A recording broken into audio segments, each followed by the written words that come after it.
আসসালামু আলাইকুম। তো এখন প্রায় সন্ধ্যা। এখানে আমার এক পাকিস্তানি ভাই লেবু বিক্রি করতে আসছে।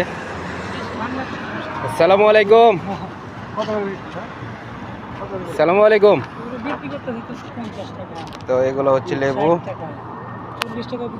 এগুলো কত করে বিক্রি করতেছেন একটা?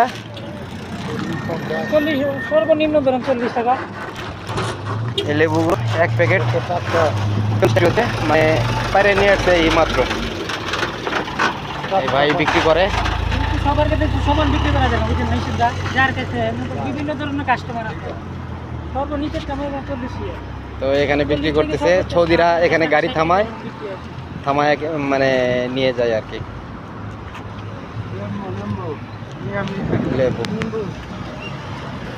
এখানে ভয়ও আছে।